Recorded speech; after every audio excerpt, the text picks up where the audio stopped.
Tonight, the Joe Rogan election. Bernie Sanders, who was endorsed by Joe Rogan in 2020. Yes, you heard me correctly. Rogan endorsed Bernie Sanders in 2020, then endorsed Trump this time, criticizing Kamala Harris and Democrats for not going on Rogan's show. Look, you can have an argument with Rogan, agree with him, disagree with him, but what's the problem going on in those shows? It's hard for me to understand that. Comes as Rogan reveals exactly what went on behind the scenes that led to Vice President Kamala Harris turning down an interview that would have reached 50 million people. I bet there's a person in there. I bet I can get to that person. Yeah. I wanted to find that person.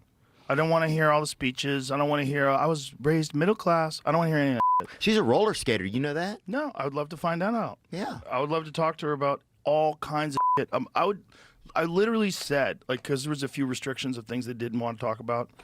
But I said, I don't give a I go, get her in here. Like, whatever you want to talk about. And they want to know if I edit. I'm like, there's not going to be any editing. There's no editing. Yeah. We're not going to edit. Back out front tonight, former political speechwriter, CNN political analyst John Avlon. He lost his race on Tuesday for New York's 1st congressional district on eastern Long Island. He also didn't think Donald Trump would win again, and he is not alone. So I do want to talk about John Rogan, and with Rogan and influencers. But, you know, I just want to start first with your campaign. You're out there every single day.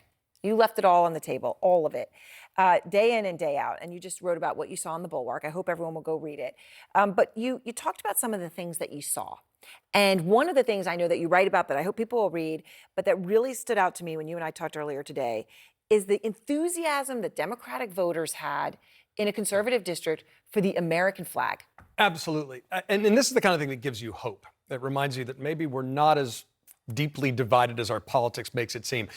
Democrats in particular were thirsty for this idea of we need to reclaim the American flag because it belongs to all of us. We need to reclaim patriotism. And I think some folks think that, you know, patriotism is something you should hold at arm's length. And that America is fundamentally flawed. I think actually Democrats want to reclaim the flag. The fact it's become a partisan signifier is exactly what's a problem in our politics. And that was one of the points I made repeatedly in the campaign. We need to be patriotic. Right. And to build a broad patriotic coalition to defend American democracy. And that's what I tried to do. Right. I mean, that the flag had become something that was sort of seen as something more MAGA. That was a sign of a problem, right? It was something that you saw. So Joe Rogan. Donald Trump goes on his podcast right before the election, nearly 50 million views on YouTube for that interview. 80% of those listening were men. Harris turned it down. You just heard Joe Rogan talking about why. Do you think that, I mean, and I know Joe Rogan, I mean, this is the penultimate day of the whole election, right? Joe Rogan wasn't gonna win it for her. But the role of influencers, her decision not to do that mattered, didn't it? I think it did. And I think it's about two things. First of all, Democrats need to get off defense. You know, I think there's a sense sometimes tiptoeing around for fear of offending somebody or the danger of going in a difficult environment, which Rogan may have been. But it's about the authenticity to go and have an open, honest debate and disagreement, which I think people will reward.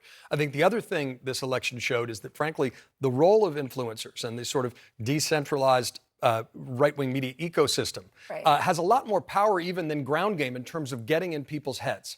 And that's something I definitely saw on the campaign trail as well. The entire media environment is different. And I think sometimes, you know, journalistic outfits that care about fairness find themselves getting played by the ref, right? They fall into sort of a fake fairness that I think can be a real problem to honest conversations about the real stakes of the race. So, and it's fascinating you say that because in those final days, right, there was such confidence on the Harris campaign because of their ground game.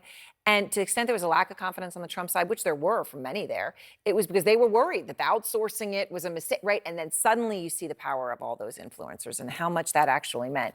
But when you're out there every single day, and you know you have written so eloquently, and you've been in politics as a Republican, you've been as an independent, as a Democrat now, all of it. What did you see day in and day out that you look at this election now that stands out the most? The flag, I think, was one of them. Yeah. There were other things. Look, I think fundamentally, the fact of the middle class squeeze that's been going on for decades is what's driving the division and anger in our politics. Folks feel like they can work hard, play by the rules, and still not get ahead.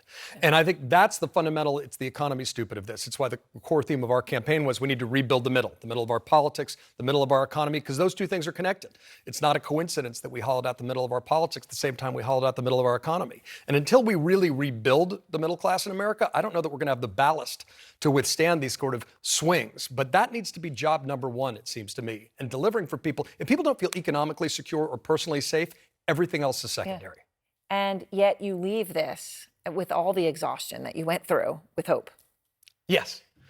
Look, first of all, it's like Abraham Lincoln apocryphally, unfortunately, said, I'm an optimist because I don't see the point in being anything else. Yeah. But also because this process and listening to people and learning and meeting people where they are does give you the sense that even when you talk to Trump voters, we may disagree about the sources of division and dysfunction, but they want to see the country reunite. Now, I think we may be headed for a dark time where people get what they didn't necessarily expect.